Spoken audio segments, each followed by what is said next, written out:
UGC net की परीक्षा जिस तरीके से कंडक्ट की जाती है एंड कंक्लूड की जाती है, ये अपने आप में एक बहुत बड़ा स्कैम है। ये एक सुनियोजित व्यवस्था है जिसमें छात्रों को पूरी तरीके से शुरू से लेकर अंत तक लूटा जाता है, फॉर्म भरने से लेकर आंसर की चैलेंज तक एंड उसके बाद रिजल्ट आने तक। फॉर्म भरने की फीस पिछले कुछ टाइम में लगातार बढ़ रही है एंड स्टूडेंट यहां पर जो गरीब तबके का स्टूडेंट है उसको वहां पर बहुत ही फाइनेंशियल बर्डन भी झेलना पड़ रहा है।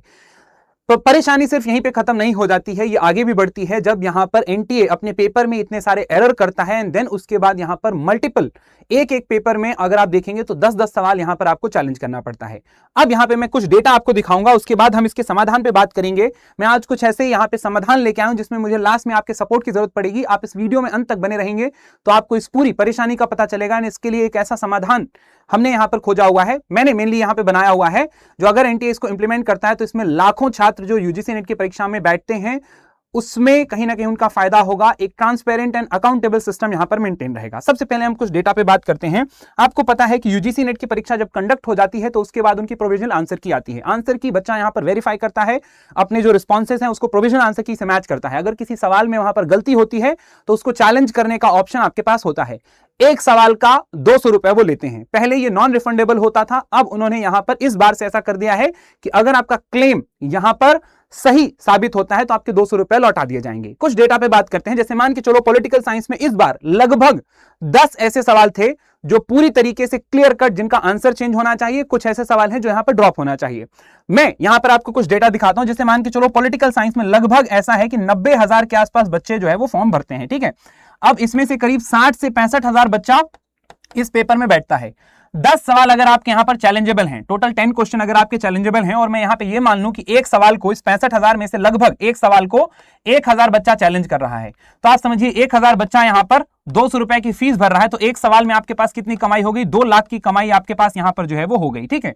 इसी तरीके से अगर 10 सवाल को मैं यहां पर मानूं कि 10 सवाल को, मतलब हर सवाल को लगभग 1,000 बच्चा चैलेंज कर रहा है, करता है, ये तो मैंने बहुत मिनिमम नंबर लिया है, इससे ज्यादा भी बच्चे करते होंगे, ठीक है। सारे बच्चे एक दूसरे से कनेक्टेड नहीं है, तो इस तरीके से 2 लाख इंटू 10 अगर आप कर दें तो एक सब्जेक्ट से करीब करीब जो है वो 20 लाख की आपकी कमाई हो रही है।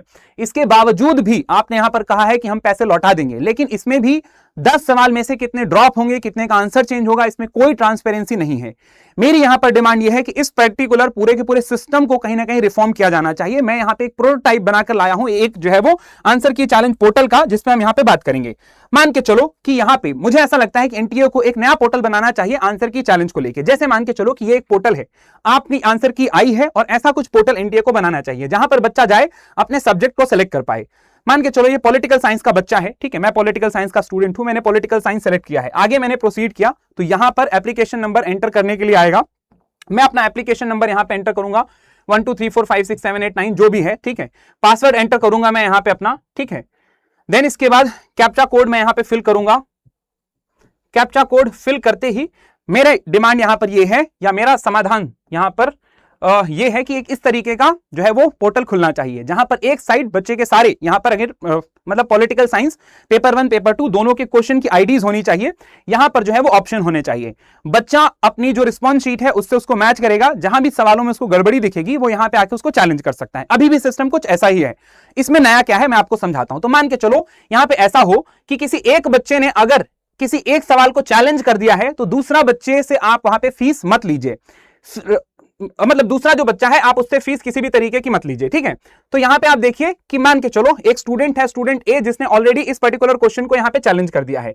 मैं यहां पे स्टूडेंट बी हूं जिसने यहां पे इसमें लॉगिन किया है, अपनी जो ऑफिशियल यहां पे एप्लीकेशन नंबर है उससे यहां पे लॉगिन किया है। मैं यहां पे देख सकता हूं कि कौन कौन से सवाल हैं जो पहले से चैलेंज हो चुके हैं। अब मैं यहां पे देख भी पाऊं कि ठीक है जिस बच्चे ने चैलेंज किया उसने क्या किया, तो मैं व्यू एंड चैलेंज पे यहां पे जाऊं और मैं देख सकता हूं कि मान के चलो ये इंटरस्टेट रिलेशनशिप कौटिल्य से जुड़ा हुआ ये एक सवाल था जिसमें आपने गलत आंसर दिया था। किसी बच्चे ने यहां पर चैलेंज किया है और उसने मंडल थियरी यहां पर दिया हुआ है, ठीक है। मैं यहां पे ये देख पाऊं कि व्यू एग्जिस्टिंग एविडेंस, ठीक है, उस बच्चे ने यहां पर क्या प्रूफ सबमिट किए हैं। तो उसने यहां पे ई ज्ञान कोश का एक जो है वो मतलब स्क्रीनशॉट लगाया है एंड इग्नू की यहां पे वेबसाइट भी उसने कोट की हुई है। नॉर्मली जब हम ये बात करते हैं कि कोई एक सवाल कोई एक ही बच्चा यहां पर चैलेंज कर पाए और आप एक बच्चे से फीस लीजिए, सबसे फीस मत लीजिए और ये धंधा बंद होना चाहिए, तो कहीं ना कहीं इसमें एक पॉसिबिलिटी ये होती है कि मान के चलो जिस बच्चे ने सबसे पहले चैलेंज किया है शायद उसके पास इतने रिलायबल सोर्स ना हो। दूसरा बच्चा जो यहां पर मतलब दोबारा उसको चैलेंज करना चाहता है, शायद उसके पास ज्यादा रिलायबल सोर्स हो। इस प्रॉब्लम को भी एड्रेस करते हुए यहां पे जो दूसरा बच्चा आएगा वो देख पाएगा कि पहले बच्चे ने यहां पे क्या किया हुआ है। अगर उसको ऐसा लगता है कि हां यही प्रूफ वो भी लेके आया था, तो वो यहीं पे रुक जाएगा। अगर उसको ऐसा लगता है कि नहीं ये स्ट्रॉन्ग प्रूफ नहीं है, उसके पास ज्यादा स्ट्रॉन्ग प्रूफ है, तो उसके पास यहां पे ऐड मोर प्रूफ का ऑप्शन होना चाहिए, जो फ्री ऑफ कॉस्ट होना चाहिए। जाहिर सी बात है बच्चा इतना बेवकूफ नहीं है, अगर 65,000 बच्चा बैठ रहा है तो पहली बात कि 65 का 65,000 बच्चा यहां चैलेंज नहीं करता है। 1000-2000 बच्चा होता है, और वो 1000-2000 बच्चा वो होता है जो सारे सोर्सेस को वेरीफाई करके आ रहा है, वो फर्जी क्लेम कोई भी नहीं कर रहा है, ठीक है। एंड जाहिर सी बात है वो जब यहां तक आएगा और देखेगा कि ऑलरेडी किसी ने क्लेम सबमिट कर रखा है, रिलायबल प्रूफ उसने वहां पे वेरीफाइड प्रूफ लगा रखे हैं, तो वो फर्जी के प्रूफ वहां पे ऐड नहीं करेगा। कर भी देता है, किसी भी तरीके का नॉनसेंस भी होता है, तो आपके पास उसकी एप्लीकेशन आईडी है जिसके थ्रू उसने लॉगिन किया है, आप उसको एनटीए से बैन कर सकते हैं, डिसिप्लिनरी एक्शन ले सकते हैं अगर यहां पे कोई किसी भी तरीके की फालतू की इमेज अपलोड करता है तो, अगर आपको वो गलत लगता है तो, ठीक है। खैर, तो यहां पे अगर उसको लग रहा है कि हां मुझे और प्रूफ ऐड करने की जरूरत है, तो वो ऐड मोर प्रूफ में जाके इसको ऐड कर सकता है। बट मेरा यहां पर यह कहना है कि एक सवाल के लिए आप एक ही बार फीस लो, बार बार फीस मत लो, ठीक है।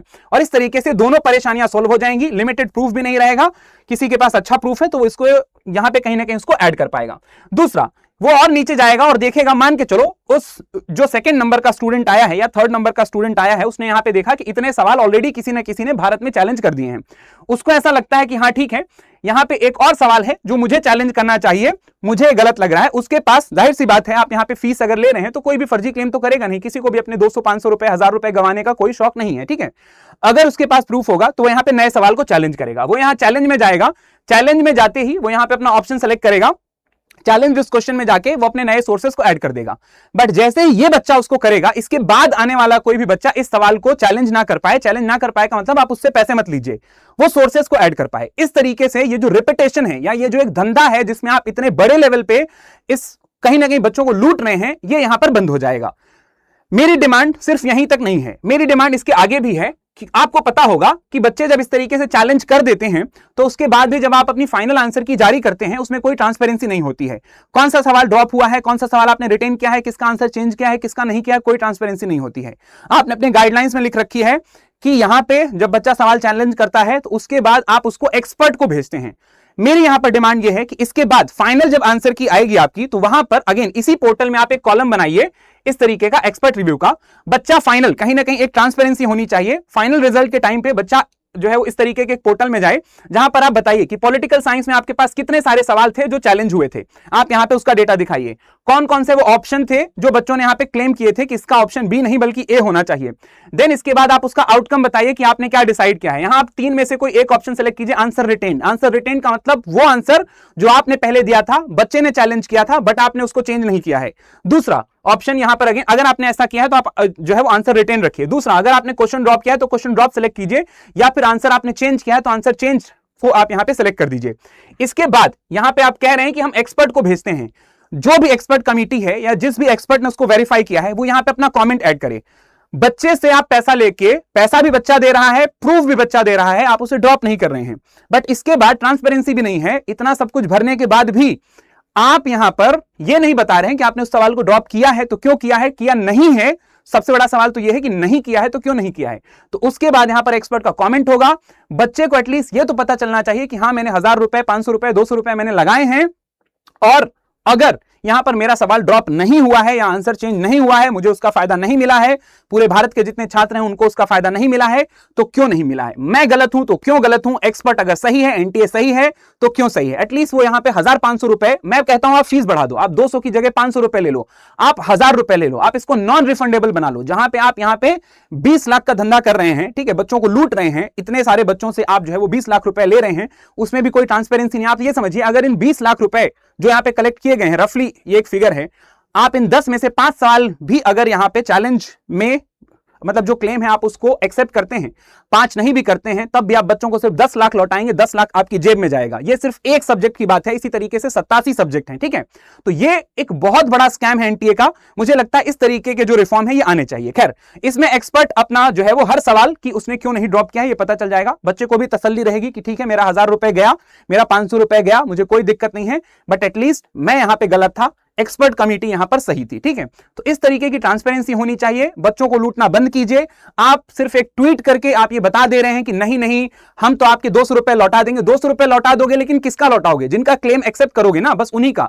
बट जिनका क्लेम एक्सेप्ट नहीं करोगे उनका क्या? आपने 10 में से 5 का एक्सेप्ट किया, 5 का नहीं किया है, तो बाकी 10 लाख रुपए का क्या जो आपने अपनी जेब में डाल लिए हैं? उन गरीब बच्चों को आप लूटना बंद कीजिए। एंड मुझे ऐसा लगता है अगर सरकार को सच में बच्चों की परवाह है तो इस तरीके के रिफॉर्म, आपके पास तो एक्सपर्ट है ना भाई, आपके पास टेक्नोलॉजिकल टीम है, आपके एक्सपर्ट ऐसा सवाल बना रहे हैं जो बच्चा पकड़ ले रहा है बट वो नहीं पकड़ पा रहे हैं। आपके सिस्टम को यहां पर कोई एक नॉर्मल टीचर आके बता दे रहा है कि आप इस तरीके का सिस्टम बनाइए जो बच्चों के हित में होगा, और आपके एक्सपर्ट के पास ये आइडिया नहीं आ रहा है। तो ये बहुत ही व्यवस्थित तरीके से लूटने की एक व्यवस्था यहां पर बनाई गई है, जिसमें छात्रों को शुरू से लेकर अंत तक बस लूटा जा रहा है। शिक्षा व्यवस्था में जब तक रिफॉर्म नहीं आएगा, स्टूडेंट के हित की लड़ाई नहीं लड़ी जाएगी, तब तक भारत का भविष्य अंधकार में ही रहेगा और भारत विश्व गुरु का बनने का सपना तो कम से कम छोड़ ही दे, ठीक है। खैर, विश्व गुरु बनने का जो सपना है वो तो हम बाद में देखेंगे। अभी जो इमीडिएट नीड है वो इस रिफॉर्म को लागू करने की है। आप इस साइकिल से नहीं, अगले साइकिल से आप डेफिनेटली इसको लागू कीजिए। इसको लेके हम फॉर्मल कंप्लेंट जो है या फॉर्मल एक एप्लीकेशन है उसको भी लेके हम मिनिस्ट्री ऑफ एजुकेशन भी जाएंगे, एनटी ऑफिस भी जाएंगे। एंड इसको लेके मतलब इस तरीके के रिफॉर्म को लेके कहीं ना कहीं हमारी जो लड़ाई है ये लंबे टाइम तक चलेगी। इसमें आपका भी सपोर्ट चाहिए। आप इस वीडियो को जितना ज्यादा शेयर कर सकते हैं शेयर कीजिए। अगर आप में से कोई बच्चा इसको मेल करना चाहता है तो इस पर्टिकुलर वीडियो का लिंक लेके एक रिक्वेस्ट उसमें डाल के कि प्लीज इस वीडियो को देखिए, यहां से आप सजेशन लीजिए इस तरीके का, ठीक है। ये एक प्रोटोटाइप है जो मैंने बनाया हुआ है, ठीक है। एंड आप इस तरीके के सजेशन को लागू कीजिए। तो कहीं ना कहीं एक मास मेलिंग की भी जरूरत है। एनटीए की थोड़ा आंखें खुलें, उनको कम से कम शायद उनके एक्सपर्ट इतने जागरूक या इतने जानकार नहीं है कि वो इसको जान पाए। तो कोई बात नहीं, हम आपकी मदद करने के लिए तैयार हैं। We are here to help you, ठीक है। We will help you. आप जब बुलाएंगे हम आ जाएंगे। हमारी जो भी यहां पर मदद होगी हम देने के लिए तैयार हैं बच्चों के हित में। बट कम से कम स्टूडेंट के इंटरेस्ट में इतना तो होना ही चाहिए। Thank you and all the very best.